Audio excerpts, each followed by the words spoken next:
Hello everyone, I'm Sujata once again in front of you all. Hope all of you are fit and fine. So, हम लोग life में कभी ना कभी कैसे ना कैसे विक्टिम बन ही जाते हैं। कुछ ना कुछ जिंदगी में ऐसे आ ही जाता है कि हम लोग विक्टिम बन जाते हैं। विक्टिम मतलब ये नहीं कि हमको किसी ने मार दिया, हमसे कुछ छीन लिया, हमसे कुछ चोरी करके ले गया, लेकिन इमोशनली हो या फिर फिजिकली हो, हम लोग कभी ना कभी कैसे ना कैसे विक्टिम तो बन ही जाते हैं। हैम्पर तो हमारा हो ही जाता है। So what to do in that sense? Victim हम लोग कैसे ना बने? कभी कभी क्या होता है, हम लोग को कुछ चीज़ पसंद नहीं होता है, इवन इफ खाने से लेकर, पहनने से लेकर या फिर कुछ करने को लेकर, तो हम लोग जो सामने का आदमी जो चाहता है या फिर हमारा जो रिलेटिव्स हैं या जो लोग हमको प्यार करते हैं या हम किसी को प्यार करते हैं, तो वो लोग जो चाहते हैं हम लोग वो करते जाते हैं। बट उस टाइम हम लोग भूल जाते हैं what we love, what we think. तो हम लोग वो तो कर लेते हैं, लेकिन बाद में क्या होता है, हम लोग फंस जाते हैं उस इमोशन के साथ। हम ही लोगों का हैम्पर होता है, हम लोगों का जो इमोशन होता है वो हैम्पर हो जाता है और वो हमको मेंटली स्ट्रेस देता रहता है। तो वो मेंटल स्ट्रेस धीरे धीरे बढ़ता जाता है और हम लोग विक्टिम बनते जाते हैं। तो कभी ना कभी लाइफ में ना बोलना, नो, से नो, एक clear cut no. If you don't like anything so please tell no. Because कोई भी आदमी अगर आप उसको ना बोल रहे हो, शायद उस टाइम उसको पसंद नहीं होगा। अगर वो आपको दिल से पसंद करता है या फिर वो आपको चाहता है, तो वो ना उसको कुछ फ़र्क नहीं पड़ेगा।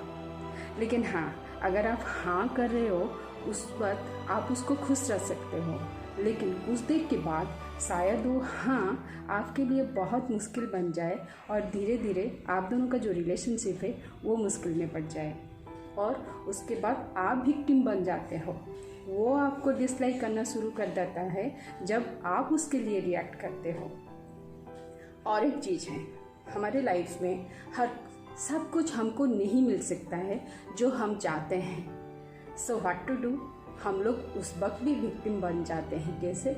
हम लोग सोचते रहते हैं अरे यार मेरे पास ये नहीं है, but be thankful to God कि हमारे पास क्या है। हमारे पास खुश होने के लिए तो बहुत सारा चीज़ है, तो उसी चीज़ को लेके हम लोग खुश हो जाते हैं। दूसरों को ब्लेम करना छोड़ देते हैं। उनको ब्लेम करने की बजाय खुद को सोचे कि हमको क्या करना है।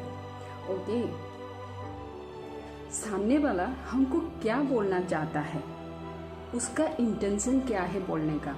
अगर हम अच्छी तरीके से उसको सुनेंगे तो हम समझ पाएंगे कि एक्चुअली वो आदमी चाहता क्या है।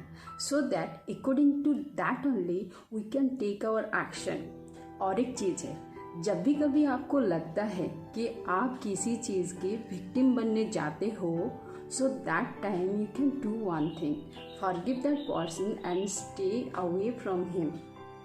उसको छोड़ दो, उसने जो भी किया उसको अगर आपको सोचते रहोगे कि उसने मेरे साथ ऐसे किया, उसने मेरे साथ ऐसा किया, तो आप ही विक्टिम बनोगे। तो forgive it and move away from that situation. At last मैं और एक चीज़ बोलना चाहूँगी। दुनिया में आपको एडवाइस देने वाले तो बहुत होंगे, लेकिन आपके गुडीज जो हैं वो आपको अच्छा चीज़ तो बोलेंगे, लेकिन वो सारा चीज़ आपके लिए अच्छा है कि नहीं है, that you have to decide. तो सबका सुनिए, जो आपको जो बोलते हैं वो सुनिए, लेकिन उसके बाद खुद से बात कीजिए कि आपके साथ क्या सही होना चाहिए। आप खुद को कैसे जस्टिफाई कर सकते हो, तो वही करो जो आपके लिए अच्छा है। उससे क्या होगा, आप किसी भी चीज़ में विक्टिम नहीं बनोगे। Thank you guys. After a long time I am posting this video. Please like and share और give your valuable comment to me. Thank you. Bye bye.